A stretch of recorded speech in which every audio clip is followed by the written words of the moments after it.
Si alguna vez abriste tu libro de filosofía del instituto o la escuela secundaria, allí estaba San Agustín, nacido en el 354, muerto en el 430. Pasabas la página, quizás ahí aparecía, de repente, Santo Tomás de Aquino, nacido en 1225, muerto en 1274. Un vacío de 800 años. Casi nada. 8 siglos que en los libros de texto parecen haber desaparecido como por arte de magia. ¿Qué pasó en medio? ¿Acaso Europa se quedó en completo silencio durante 800 años? ¿Nadie pensó nada? Hasta que a alguien se le ocurrió mezclar a Aristóteles con la Biblia y montar eso que llamamos escolástica. La verdad es mucho más compleja, fascinante y profundamente humana, porque lo que ocurrió entre San Agustín y Santo Tomás no fue un vacío, sino un colapso, una reconstrucción lenta y una batalla silenciosa por salvar el conocimiento. Y todo empezó con la caída de algo que muchos creían eterno: el Imperio Romano de Occidente. En el año 476, un chico de apenas 15 años, llamado Rómulo Augustulo, sí, como el fundador de Roma y el primer emperador, fue depuesto por un mercenario germánico llamado Odoacro. Pero ojo, no fue una ejecución sangrienta, ni una invasión apocalíptica. Al chico le dieron una pensión y lo mandaron a vivir cómodamente a una villa en el sur de Italia. La caída de Roma no fue un cataclismo de un día para otro, fue un proceso político y administrativo. El imperio ya estaba agotado, sus fronteras eran porosas, su burocracia ineficiente y sus ciudades estaban en declive. Pero lo que sí se derrumbó con una fuerza tremenda fue el andamiaje intelectual del mundo romano, en concreto, las escuelas públicas. Esas instituciones no eran para todos. Claro, solo formaban a la élite, a los futuros senadores, juristas y gobernadores. Pero eran el motor del pensamiento crítico. Allí se enseñaba latín, retórica, lógica y sobre todo, griego, porque aunque en Occidente se hablaba latín, el griego era la lengua de Platón, de Aristóteles, de toda la filosofía que había cuestionado el mundo antes de que Roma impusiera su orden. Cuando el imperio se fragmentó, ya no hubo necesidad de comunicarse con Bizancio, ya no había ejércitos conjuntos ni impuestos compartidos, y el griego, al dejar de ser útil, simplemente dejó de enseñarse. En apenas 2 o 3 generaciones, casi nadie en Occidente podía leer a los grandes filósofos en su idioma original. Sus textos se volvieron jeroglíficos inaccesibles. Perder una lengua no es solo perder palabras, es perder formas enteras de pensar, de razonar, de ver el mundo. Y justo en ese contexto de colapso entra San Agustín. Él no causó la caída, por supuesto, pero su legado, de alguna manera, la selló. Agustín construyó un sistema mental en el que la existencia de Dios no era una hipótesis, era una certeza lógica. La razón no desaparecía, pero tenía un único destino: conducir al alma hacia Dios. Cualquier pensamiento que no llegara a esa conclusión no era simplemente equivocado, era peligroso, incluso una herejía.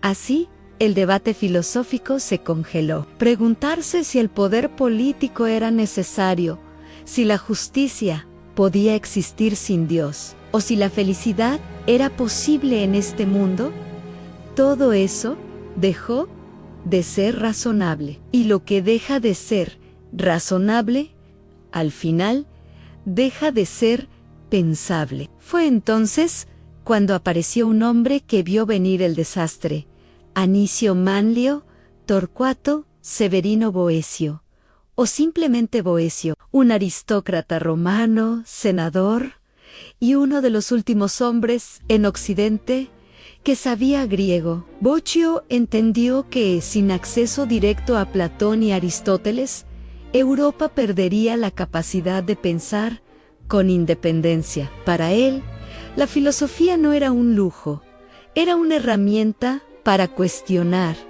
para dialogar, para no rendirse ante una única verdad impuesta. Así que tomó una decisión heroica: traducir al latín todas las obras clave de la antigüedad.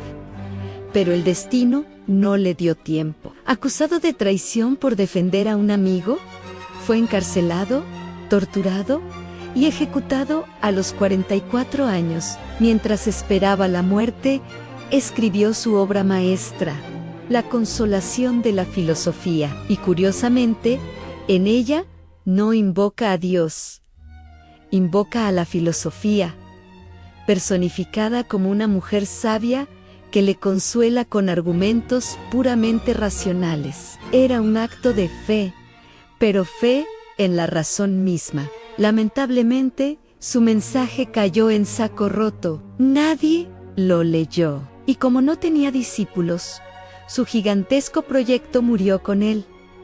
Afortunadamente, no estaba solo del todo. Otro senador, Casiodoro, también quería salvar los textos antiguos, pero su motivación era muy distinta. Mientras Boecio quería preservar la libertad del pensamiento, Casiodoro quería domesticarlo. Fundó un monasterio llamado Viverium, en el sur de Italia, con un objetivo muy claro: copiar solo aquellos fragmentos de Platón y Aristóteles que sirvieran para reforzar la fe cristiana y justificar un orden social jerárquico. Diseñó todo un sistema de copia manual, enseñando a los monjes a transcribir textos como método de aprendizaje. De ahí, por cierto, viene esa vieja costumbre escolar de copiar para aprender. Pero copiar era un proceso increíblemente lento, caro y muy limitado. Muchos textos se perdieron para siempre, otros se mutilaron,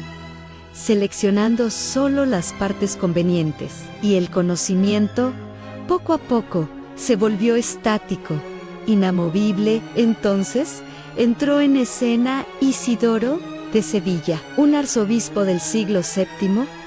Viendo que era imposible copiarlo todo, tomó una decisión logística brillante: resumirlo todo. En su obra Etimologías, compiló lo que él consideraba esencial del saber humano, desde la gramática hasta la astronomía, pasando por la teología.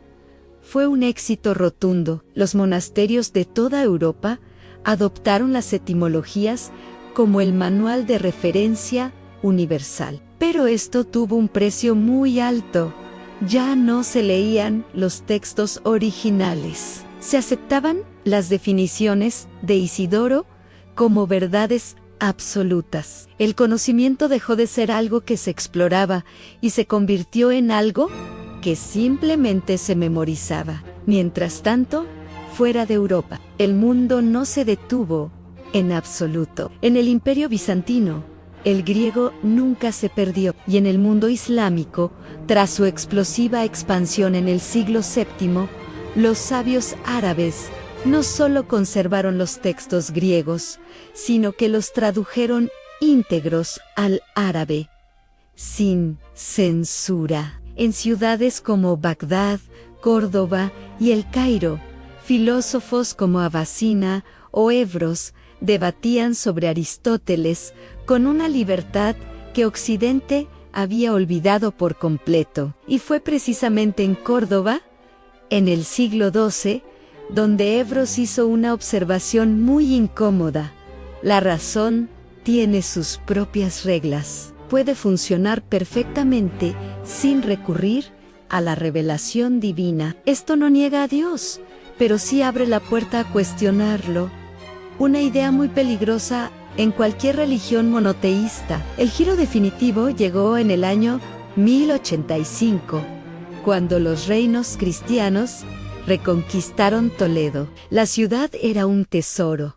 Sus bibliotecas estaban llenas de manuscritos árabes con las obras completas de Aristóteles. Allí nació la famosa Escuela de Traductores de Toledo, un esfuerzo colaborativo sin precedentes entre sabios, judíos, musulmanes y cristianos para traducir esos textos al latín. Poco a poco, las ideas de Aristóteles regresaron a Europa, completas, sin filtros, sin resúmenes, y causaron un auténtico terremoto intelectual, porque Aristóteles no citaba la Biblia, explicaba el mundo con causas y efectos, usaba la lógica pura, y eso chocaba frontalmente con el marco agustiniano que había dominado durante siglos. Surgieron figuras como Pedro Abelardo, quien en París